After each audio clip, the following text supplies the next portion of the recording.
భగవద్బంధువులందరకు హృదయపూర్వక నమస్కారాలు. ఓం శ్రీ గణేశాయ నమః. ఓం శ్రీకృష్ణ శరణం మమ. ఓం శ్రీ శారదాంబాయై నమః.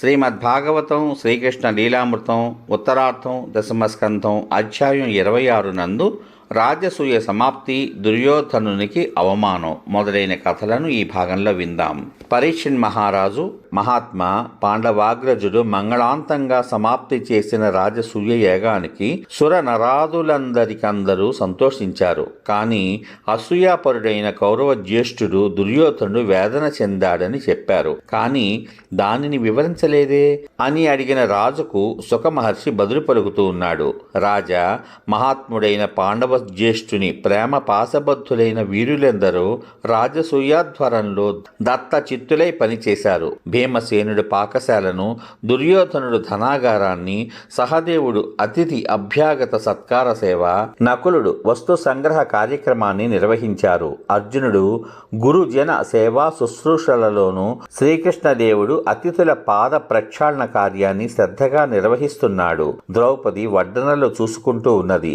కర్ణుడు దాన నిర్ణయం చేస్తూ ఉన్నాడు. అదే రీతిగా సాత్యకి, వికర్ణ, హార్దిక్య, విదుర, భూరి శ్రవస, సంతర్ధన, బాహ్లీక నందనాదులందరూ తమకు అర్హమైన కార్యక్రమాలను నిర్వహించి ధన్యులయ్యారు. రాజా, సదస్య, ఋత్విజ, బంధుమిత్రాదులందరికీ సత్య, ప్రియ, హిత వచనాలతో సత్కారాలు జరిగాయి. భూసుర శ్రేష్ఠులకు భూరి దక్షిణలు ఇచ్చారు. వాసుదేవ పరమాత్మలో శిశుపాలుడు లీనమయ్యాడు. అనంతరం ధర్మరాజు యుగాంతంలో అవభృత స్నానార్థం వెళ్ళాడు. తత్సమయంలో శంఖ, మృదంగ, పణవ, దుందుభి, గోముఖాది మంగళనాదాలు మిన్నుముట్టేటట్లు మ్రోగి ప్రతిధ్వనించాయి. వీణ, వేణు, మృదంగాది వాద్య విశేషాలు శ్రవణపేయంగా వినవస్తూ ఉండగా నాట్యశాస్త్ర పారీణులైన నర్తకీమణులు మహోత్సాహంగా నాట్యం చేస్తూ ఉన్నారు. బంగారు హారాలు అలంకరించుకుని చిత్ర విచిత్ర ధ్వజ పతాకాలు రెపరెపలాడే గజాస్వాలను అధిరోహించి కురు, సృంజయ, కాంభోజ, కేకయ, కోసల దేశాధిపతులు ముందు నడువగా ధర్మరాజు వారిని అనుసరిస్తూ ఉన్నాడు. బ్రాహ్మణోత్తములు శ్రావ్యంగా వేద మంత్రాలు పఠిస్తూ ఉన్నారు. దేవ, ఋషి, గంధర్వ పితరులు పూల వాన కురిపించారు. ఇంద్రప్రస్థంలోని నాగరికులు నవ్య సుందరాంబరాలు ధరించి చందన చర్చ చేసుకుని సుగంధ జల దధ్యక్షతలను పరస్పరం చల్లుకుంటూ ఆనంద సాగరంలో తేలి ఆడుతున్నారు. గోఘృత తైల లేపనాదులతో పురుషులకు వారాంగనలు గిలిగింతలు పెడుతూ ఉన్నారు. పురుషులు కూడా ఆయా ద్రవ్యాలను స్త్రీలపై చల్లుతూ ఉన్నారు. ఈ ఆనందోత్సవాలను తిలకించాలని అమరులు దివ్య విమానాలు ఎక్కి అంబర వీధిలో సంచరించసాగారు. పట్టపురాణులు, అంతఃపుర రాజకన్యలు మేనాలనెక్కి సైన్య రక్షణలో ఆ మహోత్సవాన్ని నయన పర్వంగా తిలకిస్తూ ఉన్నారు. శ్యామసుందరుడు తన ప్రియ సఖుల మోములపై వివిధ వర్ణయుత సుగంధ జలాలను చల్లాడు. వారు అతనిపై ఆనందంగా వసంతం చల్లారు. చిత్ర విచిత్ర వర్ణసిక్తమైన ఆ నారీమణుల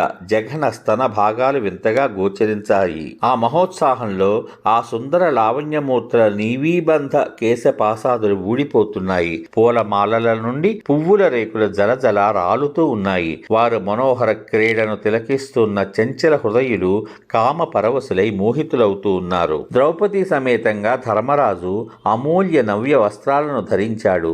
దివ్యమైన రథాన్ని ఎక్కాడు. రాజసూయాధ్వర సంబంధిత యాగపురుషుడు మూర్తి దాల్చినాడా అన్నట్లున్న ధర్మరాజు చేత పురోహితులు భార్యా సమేతంగా స్నానం చేయించి ఆసనంపై కూర్చోపెట్టి గంగోదక స్నానం చేయించారు. తత్సమయంలో మానవులు దుందుబులు మోగిస్తుంటే దేవదుందుబులు శృతి కలిపి ద్విగుణీకృతంగా మ్రోగాయి. పూల వాన కురిసింది. ధర్మజుడు స్నానం చేసిన తర్వాత సమస్త వర్ణాశ్రమాల వారు స్నానం చేశారు. తద్వారా వారందరూ పాప దూరులు అయ్యారు. నూతన వస్త్రాలు ధరించి ధర్మరాజు సదస్య ఋత్విజాదులకు నూతన వస్త్రాలు సమర్పించాడు. సర్వుల యందు పరమాత్మను దర్శించగల భగవత్ తత్వపరాయణుడైన ధర్మజుడు పదే పదే వారందరినీ పూజిస్తూ ఉన్నాడు.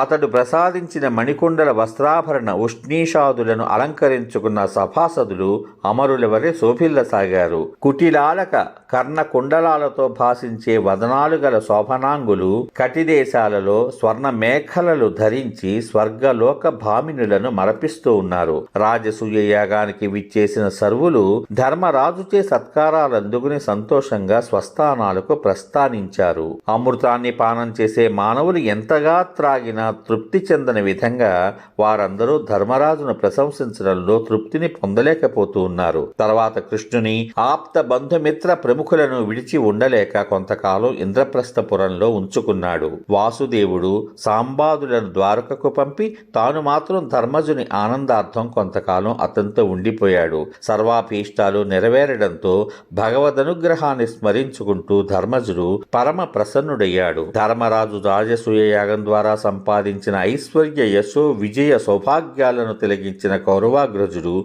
లోలోన కుమిలిపోతున్నాడు. వానిలోని మాత్సర్యం వీర విహారం చేయసాగింది. సురాసుర నర సమూహాల ఐశ్వర్య సర్వస్వం మూర్తి దాల్చినట్లు మయసభాభవనం ధర్మరాజుకు మాత్రమే ఉంది. సమస్త విభూతులు అందులో రూపు దాల్చి తాండవిస్తూ ఉన్నాయి. నిత్య సుందర నవ్యత్వాలు తాండవించే ఆ భవనంలో ద్రౌపది పతులను సేవిస్తూ ఉన్నది. ఇంద్రప్రస్థంలో ఉన్నంత కాలం శ్యామసుందర్ని దేవేరులందరూ కూడా మయసభాభవనంలోనే ఉన్నారు. తత నితంబ భారంచే సంచరించే వేళల్లో వారి పాద రాజీవాలంకృత మంజీరాలు ఘల్లు ఘల్లుమని ధ్వనించాయి.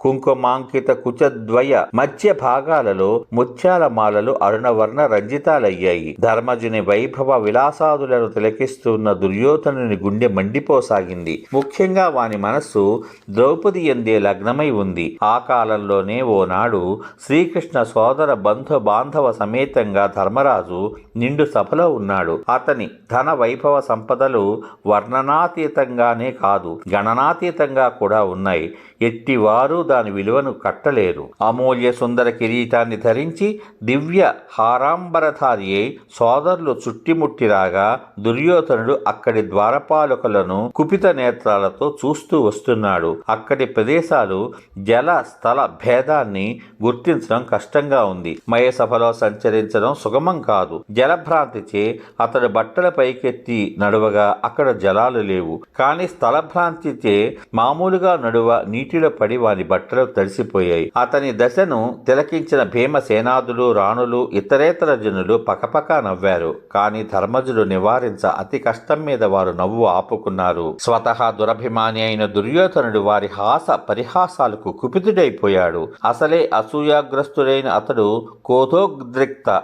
చిత్తంతో శీఘ్రమే హస్తినాపురానికి వెళ్లిపోయాడు. వాసుదేవుడు ఆ సర్వాన్ని తిలకిస్తూ మౌనంగా ఉండిపోయాడు. భూభార హరణ దృష్టి ప్రసారం గల భగవత్ ప్రేరణగానే దుర్యోధనుడు భ్రమవశుడయ్యాడు. పరీక్షిత్ మహారాజా, రాజసూయ యాగంలో దుర్యోధనుని బుద్ధి పరిభ్రమించడానికి గల హేతువును నీకు వివరించాను అని సుఖమహర్షి మౌనం దాల్చాడు. సశేషం.